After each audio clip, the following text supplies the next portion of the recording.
वो idea company जो साल 2015 में 20% मार्केट शेयर लेकर के बैठी थी, महज 4 सालों में अपने घुटनों पर कैसे आ गई। लोग बोलते हैं कि जियो के मार्केट में आ जाने से ये कंपनी बर्बाद हुई है, पर ना जी ना, असल वजह सुनकर आपके होश उड़ जाएंगे। तो नमस्कार दोस्तों, आज हम देखेंगे कि असल में ऐसा हुआ क्या था जो आइडिया सेल्यूलर जैसी इतनी बड़ी कंपनी महज 4 सालों में बर्बाद हो गई।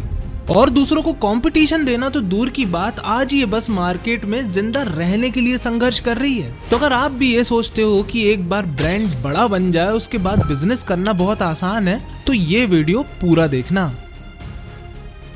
शुरुआत में बिरला ग्रुप ने इस कंपनी का नाम सदर्न टेलीकॉम रखा था, पर उसके बाद में AT&T और टाटा के साथ टाई अप हो जाने के कारण ये कंपनी बन गई आइडिया सेल्यूलर प्राइवेट लिमिटेड। तो पहले ये जानो कि उस वक्त की आइडिया दूसरी कंपनियों से कैसे अलग थी। दोस्तों, एयरटेल, वोडाफोन उस समय मेट्रो सिटीज पर फोकस करते थे, जैसे दिल्ली हो गया, चेन्नई हो गया, ये सब यहाँ पर सर्विस प्रोवाइड करने में अपना बेस्ट देते थे। पर आइडिया ने एकदम अलग गेम खेला। आइडिया ने फोकस किया टियर 2 और टियर 3 सिटीज पर, जो कि उस समय का मास्टर मूव निकला। और एक वक्त तो ऐसा आ गया था जब मध्य प्रदेश, महाराष्ट्र, गुजरात, राजस्थान, यूपी जैसे स्टेट्स में लोग आइडिया के सिवा किसी और कंपनी की सिम ही नहीं खरीदते थे। और उस समय का ये काफी पॉपुलर व्हाट एन आइडिया सर्जी वाला एड तो आप लोगों ने भी देखा होगा। फाइनेंशियल्स की बात करें तो साल 2015 तक आइडिया के पास 19 से 20 करोड़ एक्टिव यूजर्स थे। मार्केट शेयर था 19 से 20%। प्रॉफिट जबरदस्त थे, डेब्ट कंट्रोल में थी और हर वो चीज थी जो एक बेहतरीन कंपनी में होनी चाहिए। हर रोज हजारों नए कस्टमर्स इनके नेटवर्क से जुड़ते जा रहे थे। पर ऐसा क्या हुआ जो सिर्फ 4 साल में ये कंपनी पूरी तरह से तबाह हो गई। तो अब आगे बढ़ने से पहले टेलीकॉम सेक्टर के ये 2 शब्द समझना आपके लिए बहुत जरूरी है। सबसे पहला है स्पेक्ट्रम और दूसरा है AGR। और दोस्तों, इन्हीं 2 छोटे छोटे से शब्दों ने ही आइडिया की नैया डुबाई है। तो जरा ध्यान से देखना हुआ क्या था। तो अब जरा आप समझो कि ये स्पेक्ट्रम क्या होता है। आप लोगों ने कई बार खबरों में और अखबारों में पढ़ा होगा कि इस कंपनी ने 5G का स्पेक्ट्रम इतने लाख करोड़ रुपए का खरीदा। तो ये स्पेक्ट्रम ऐसी कौन सी चीज है जिसको ये कंपनियां हजारों लाखों करोड़ रुपयों में खरीदती हैं? तो देखो दोस्तों, ये जो हमारी हवा है ना, इसमें जैसे रोड होती है वैसे ही बहुत सारी फ्रीक्वेंसी वेव्स हैं, और उन्हीं सब फ्रीक्वेंसी वेव्स को कलेक्टिवली स्पेक्ट्रम कहा जाता है। अब रोड तो आप चाहे जितनी बना लो, पर ये फ्रीक्वेंसीज भैया फिक्स्ड होती हैं, और ये भी बटी हुई होती हैं कि रेडियो वालों की ये फ्रीक्वेंसी है, टीवी ऑपरेटर्स की ये फ्रीक्वेंसी है, एयरवेज की ये फ्रीक्वेंसी है, रेलवेज की ये फ्रीक्वेंसी है। ऐसे गवर्नमेंट ने हर डिपार्टमेंट की फ्रीक्वेंसीज को बांट कर रखा है। और ऐसे ही बंटवारा होने के बाद सेलुलर नेटवर्क्स की फ्रीक्वेंसीज बहुत कम बचती है, जो कि इन कंपनीज को गवर्नमेंट से बहुत मोटे दाम पर रेंट पर लेना पड़ता है। और इसी को आसान भाषा में बोलते हैं कि इस कंपनी ने सरकार से 5G का स्पेक्ट्रम इतने लाख करोड़ रुपए में खरीदा, जबकि ये खरीदा नहीं होता। ये कंपनियां बस सरकार से उस फ्रीक्वेंसी को अपने नेटवर्क के लिए यूज करने के लिए रेंट पर ले रही होती हैं। अच्छा, अब यहाँ पर भी ना एक छोटा सा ट्विस्ट है। मान लो आप लोगों ने भी एयरटेल, आइडिया, जियो जैसी एक कंपनी बना ली। उस कंपनी को बनाने के बाद आप जाओगे सरकार के पास कि भैया हमको स्पेक्ट्रम दे दो। वहां पर सरकार अगर उनके पास स्पेक्ट्रम होगा तो बोलेगी कि आपको लाइसेंस लेना पड़ेगा, जो कि आपको हजारों लाखों करोड़ रुपए का मिलेगा। चलो, आपने हजारों लाखों करोड़ रुपए सरकार को दिए और आपको कुछ फ्रीक्वेंसीज उन्होंने दे दी कि आप इसमें अपना मोबाइल नेटवर्क चला सकते हो।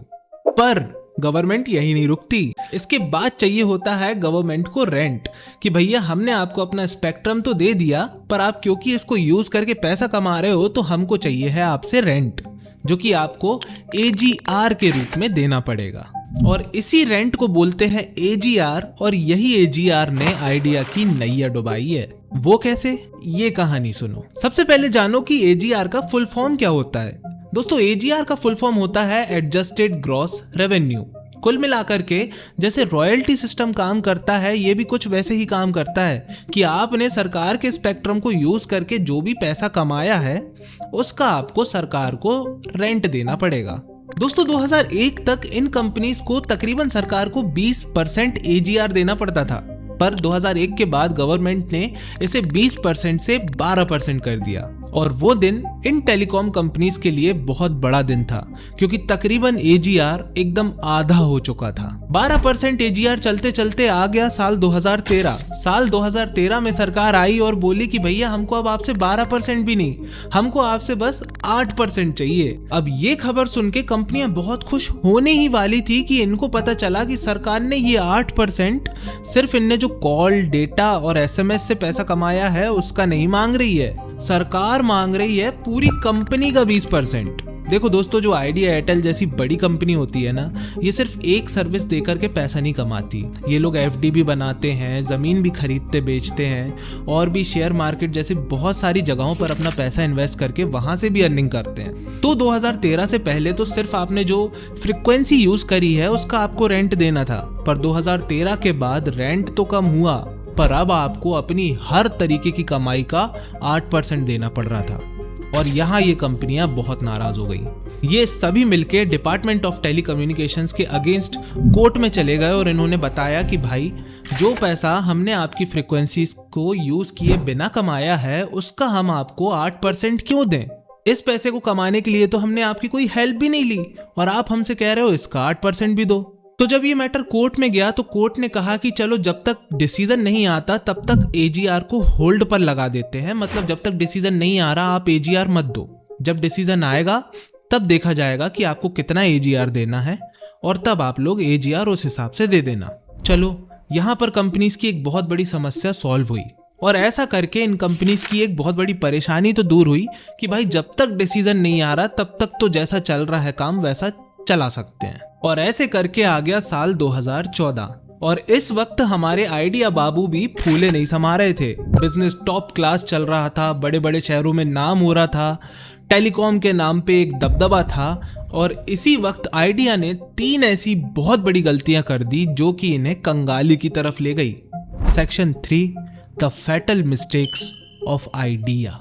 गलती नंबर 1, साल 2010 से 2015 के बीच जब सरकार 3G और 4G स्पेक्ट्रम को नीलाम कर रही थी तब आइडिया ने एकदम अंधा पैसा 3G स्पेक्ट्रम पर फेंका। अक्सर जब कंपनियां बहुत अच्छी चलती हैं ना, तब इस तरीके के ईगोइस्टिक डिसीजंस देखने को मिलते हैं। जहां दूसरी कंपनियां स्पेक्ट्रम खरीदने के लिए फॉरेन इन्वेस्टर्स से पैसा ला रही थी, वहीं आइडिया बैंकों से कर्जा ले लेकर के उनसे ज्यादा की बोली लगाया जा रहा था, जिसमें इन्होंने आधा पैसा तो 3G स्पेक्ट्रम लेने में उड़ा दिया और जो पैसा बचा था वो इन्होंने अपने 3G नेटवर्क को एक्सपांड करने में लगा दिया। इन्होंने सोचा कि कोई नहीं, आने वाले 10 सालों में तो कमा ही लेंगे। पर दोस्तों, ये इनकी एक बहुत बड़ी गलती थी। आगे पता चलेगा कैसे। गलती नंबर 2, इसी वक्त एयरटेल जैसी कंपनियां 4G LTE पर शिफ्ट हो रहे थे, पर आइडिया अपना पूरा पैसा अपने 3G नेटवर्क को और स्ट्रॉन्ग करने में लगाया जा रहा था। मतलब ये वही बात हो गई कि जब दुनिया बुलेट ट्रेन पर शिफ्ट हो रही थी तब ये भैया लोग अपनी स्ट्रीम इंजन वाली ट्रेन को थोड़ा सा और तेज करने में लगे हुए थे। रिजल्ट, इनका बहुत सारा कैपिटल बस 3G टेक्नोलॉजी को बेहतर बनाने में खर्च होता चला गया। गलती नंबर 3, आइडिया का मैनेजमेंट ये मान करके बैठा था कि इंडिया में लोग 1 GB डेटा को 250 रुपयों में ही खरीदेंगे और आने वाले वक्त में तो ये रेट और ज्यादा बढ़ेंगे। इनको लग रहा था कि मोबाइल डेटा एक प्रीमियम चीज है, जैसे मर्सिडीज, BMW हो गई, ऐसे ही मोबाइल डेटा है और इंटरनेट कनेक्टिविटी को सिर्फ जो रिच लोग हैं, जो अपर मिडिल क्लास लोग हैं, वही अफोर्ड कर सकेंगे। तो इनके प्लान्स भी सब इसी तरीके से बन रहे थे। इन्होंने ये कभी नहीं सोचा था कि आने वाले वक्त में इंटरनेट जैसी चीज इंडिया का हर इंसान चलाने वाला है। तो इन्होंने इस वजह से अपने नेटवर्क टावर की कैपेसिटी को अपग्रेड ही नहीं किया। दोस्तों, उसके बाद आता है एक बहुत बड़ा भूकंप। Section 4, the entry of Jio and the total collapse. Mukesh Ambani आते हैं और अनाउंस करते हैं 2 साल के लिए free internet, free call, free SMS, हर सेवा एकदम फ्री, वो भी 4G स्पीड में। और जियो का असर हर कंपनी पर पड़ा था, पर एयरटेल के पास कैश रिजर्व्स थे इसलिए वो झेल गया। वोडाफोन के पास लंदन की पेरेंट कंपनी का सपोर्ट था तो वो भी कैसे कैसे करके झेल गया। लेकिन आइडिया आइडिया के पास ना तो पूरे इंडिया में ठीक ठाक 4G नेटवर्क था और ना ही कोई कैश रिजर्व था, क्योंकि जियो के आने से पहले इन्होंने अपने आधे से ज्यादा पैसे को तो बस 3G नेटवर्क में ही खर्च कर दिया था। तो आइडिया के जितने भी यूजर्स थे उनको जब पता चला कि भाई एक कंपनी है जो 4G कनेक्टिविटी को फ्री में दे रही है और वहीं आइडिया 3G के 250 रुपया ले रहा है सिर्फ 1 GB इंटरनेट देने के, तो उन्होंने रातों रात आइडिया के सिम कार्ड तोड़ के फेंकने चालू कर दिए और सभी जियो पर स्विच होने लगे। इसका रिजल्ट क्या आया? आइडिया का रेवेन्यू टोटल कोलैप्स हो गया और एक्टिव यूजर्स भी बहुत कम हो गए। इसके बाद आता है सेक्शन 5, द मेगा मर्जर। ऐसा होते होते अब आ चुका था साल 2018 और अब आइडिया को समझ में आ गया था कि भैया हम अकेले तो जियो से नहीं लड़ सकते। तो इन्होंने प्लान बनाया कि क्यों ना हम किसी कंपनी के साथ हाथ मिला लेते हैं। एक अकेली कंपनी जियो से नहीं लड़ सकती, पर हो सकता है जब दो कंपनियां मिलकर लड़ेंगी तो हम जियो से बेटर बन जाएं, हम जियो से जीत जाएं। और इसी के साथ अगस्त 2018 में इन्होंने वोडाफोन के साथ हाथ मिला लिया और ये बन गई देश की सबसे बड़ी टेलीकॉम कंपनी। लेकिन भैया, दो डूबते जहाज़ों को अगर आप बीच में से जोड़ दो तो वो तैरने नहीं लग जाएंगे, वो और तेजी से डूबेंगे। ये चीज इन्होंने कभी नहीं सोची थी और हुआ भी फिर वैसा ही। वोडाफोन आइडिया दोनों कंपनीज का सब कुछ एक दूसरे से एकदम अलग था। टावर अलग थे, अप्रोच अलग था, कंपनी का वर्किंग कल्चर अलग था, प्लान्स अलग थे और इन सबको इंटीग्रेट करने में इनको लगभग 2 साल से ज्यादा का वक्त लग गया। एक छोटे से डिसीजन को लेने में इन लोगों को महीनों लग जा रहे थे और वही डिसीजंस जियो रातों रात ले रहा था। और ऐसा करते करते वोडाफोन आइडिया अधमरा सा तो था ही कि आखिरी लाठी इन पर सरकार ने मार दी। Section 6, the final blow. याद है वो 2013 का AGR वाला मामला जो कोर्ट में चल रहा था, जिसको इन सब कंपनियों ने मान लिया था कि भाई डिसीजन तो अपने ही फेवर में आया, नहीं तो 10, 20, 50 साल तो केस चलेगा ही चलेगा। 2019 में उसका डिसीजन आ जाता है और डिसीजन आता है इनके पक्ष में नहीं, सरकार की तरफ। कोर्ट कहता है कि भैया आपको AGR तो देना पड़ेगा और जैसा जैसा DOT ने बताया वैसे ही देना पड़ेगा। अच्छा, और आपको 2019 से नहीं देना, आपको देना है साल 2013 से। और जो 2013 से 2019 का जब तक केस चल रहा था आपने AGR नहीं दिया था ना, उस रकम का आपको ब्याज भी लगेगा, वो अलग। सरकार ने हिसाब किताब निकाल करके बोल दिया कि एयरटेल देगी 20,000 करोड़, जियो देगी कुछ 600 करोड़, आइडिया देगी 28,000 करोड़ और वोडाफोन देगी 20,000 करोड़। अच्छा, आइडिया और वोडाफोन एक हो गई हैं क्या? हाँ, तो आप दोनों को मिलकर के देने पड़ेंगे 58,000 करोड़ रुपए। तो अब भैया जिस कंपनी के पास 4G टावर लगाने पैसे नहीं है वो 58,000 करोड़ रुपए कहां से लाएगी? और इस आखिरी लाठी पड़ने के बाद आइडिया ने अपने घुटने टेक दिए और यही वो समय था जब आइडिया का स्टॉक प्राइस 180 से क्रैश करके महज 2 और 3 रुपए बचा था। साल 2020 से 2022 तक तो ऐसा लगने लगा था कि भैया अब आइडिया और वोडाफोन दोनों दिवालिया हो जाएंगे और भारत में बस टेलीकॉम की 2 कंपनियां बचेंगी, जियो और एयरटेल।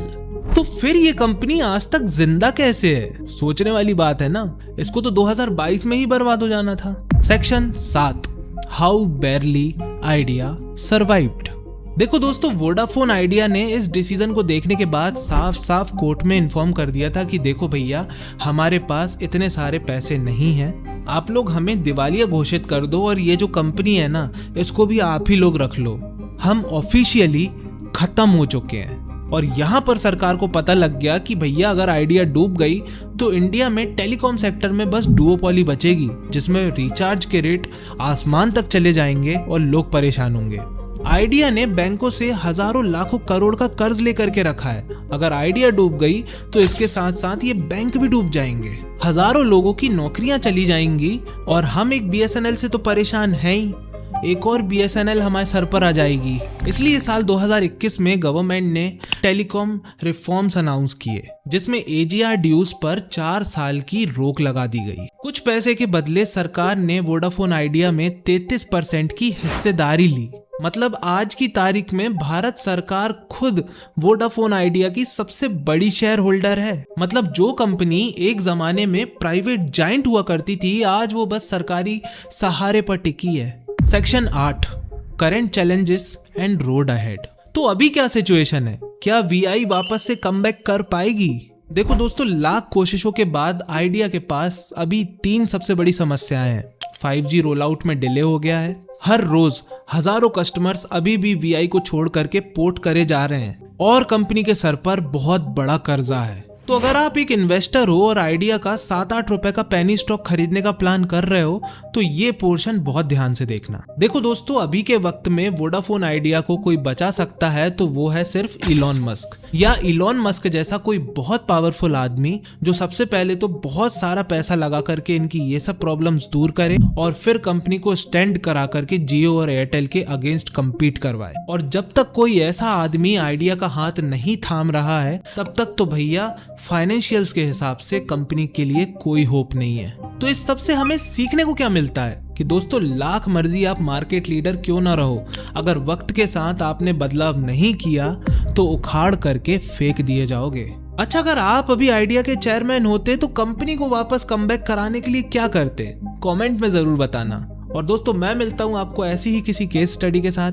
तब तक के लिए जय हिंद, वंदे मातरम।